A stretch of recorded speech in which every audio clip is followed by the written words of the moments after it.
Hey guys, bonjour. Welcome back to the channel French Class with Pragya. And here is the another video of the French for Beginners series part 0. Before beginning with today's lesson, like the video right now and subscribe the channel if you haven't already. And please watch the video till the end. Let's start with la pensée du jour, which is the thought of the day. This is a beautiful thought by Jacques Coeur. À valiant cœur, rien de impossible, which means to a valiant heart, nothing is impossible. One should always maintain the spirit and the motivation to do a task, which will make the task easier to complete. With this motivation, let's start with our lesson 2 of this grammar series. Être means to be in English. It can be conjugated as is-mr. It is basically used in sentences to tell names, adjectives, nationality, feelings, etc. Now let's have a look at the conjugation table for verb être. Now for the singular pronouns, that is je, tu, il and elle, which we've already studied in the last video, the conjugation goes in this way. Je suis, tu es, il est, and elle est.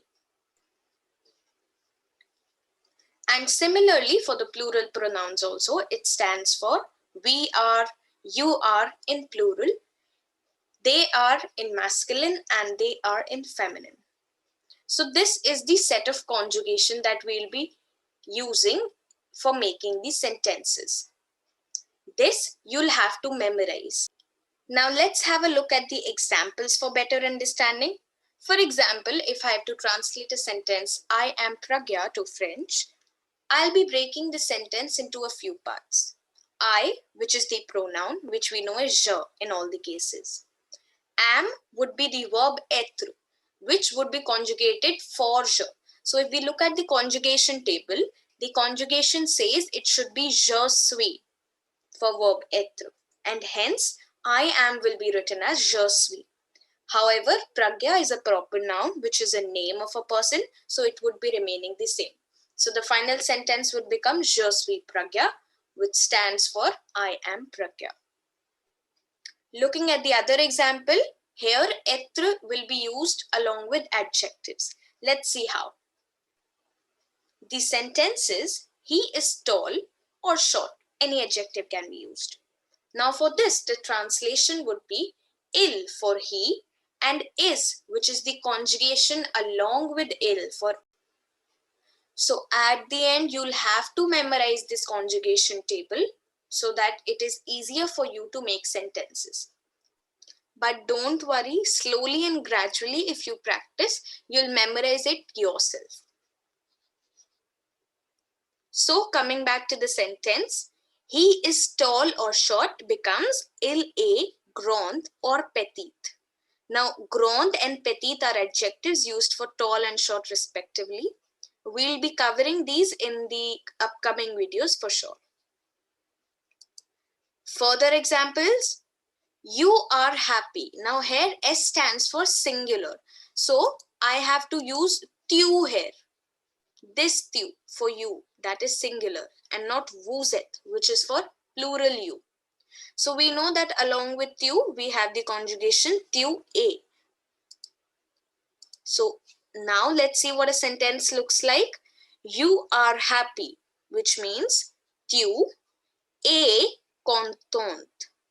Here E in the bracket refers to the feminine form of content word, which means that if you're talking to a male person, you'll be saying content, which means it would be ending at T. But if the person you're talking to is a female, you are referring you to a female, then E would be added to this word without these brackets, which would become tu es content. The pronunciation remains the same, but it is grammatically different. So here we saw that the être verb is being used with the feelings.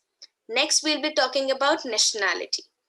We are Indians. If you'll have to say this in French language, you'll be saying we are as nous sommes.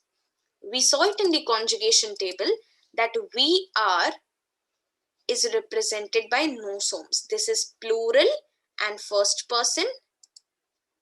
And here also we are is plural and first person. So nous sommes.